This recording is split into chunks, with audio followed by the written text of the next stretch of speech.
Change is not made without inconvenience, even from worse to better.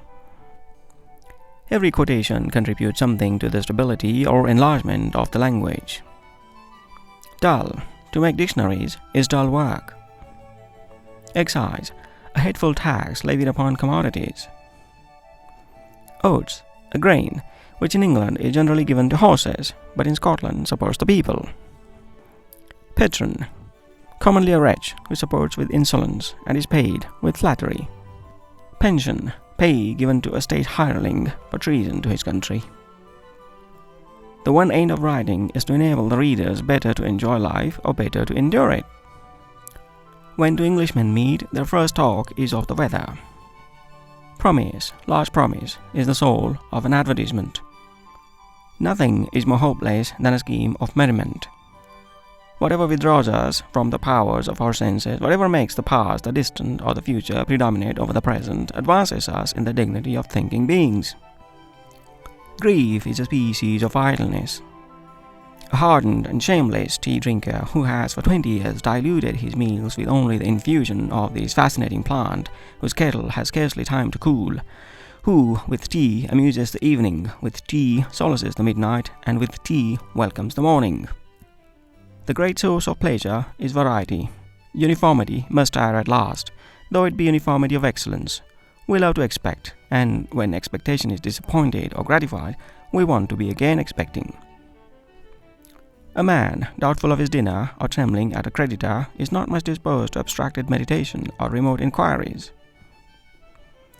The true genius is a mind of large general powers, accidentally determined to some particular direction.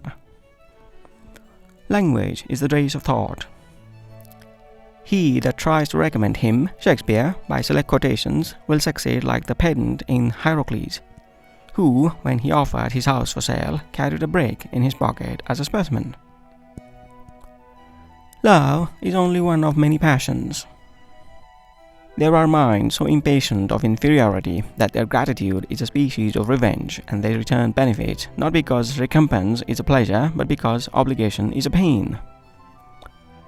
No place affords a more striking conviction of the vanity of human hopes than a public library. I have labored to refine our language to grammatical purity and to clear it from colloquial barbarisms, licentious idioms, and irregular combinations. Human life everywhere a state in which much is to be endured and little to be enjoyed. Marriage has many pains, but celibacy has no pleasures. Integrity without knowledge is weak and useless, and knowledge without integrity is dangerous and dreadful. Dictionaries are like watches. The worst is better than none, and the best cannot be expected to go quite true. Ignorance, madam, pure ignorance. Lexicographer, a writer of dictionaries, a harmless drudge.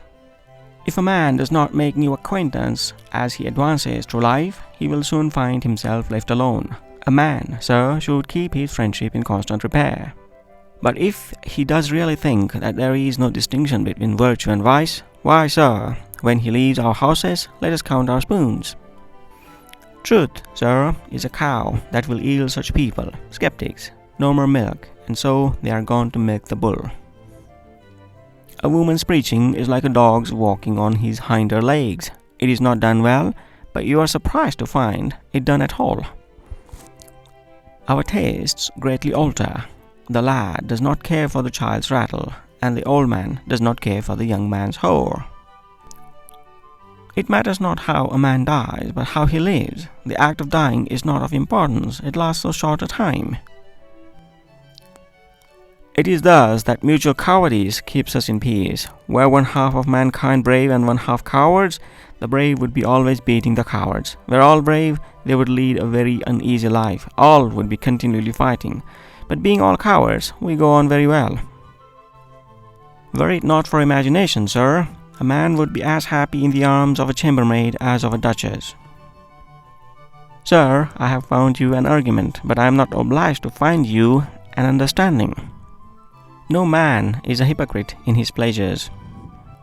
A cucumber should be well sliced and dressed with pepper and vinegar and then thrown out as good for nothing. Love is the wisdom of the fool and the folly of the wise.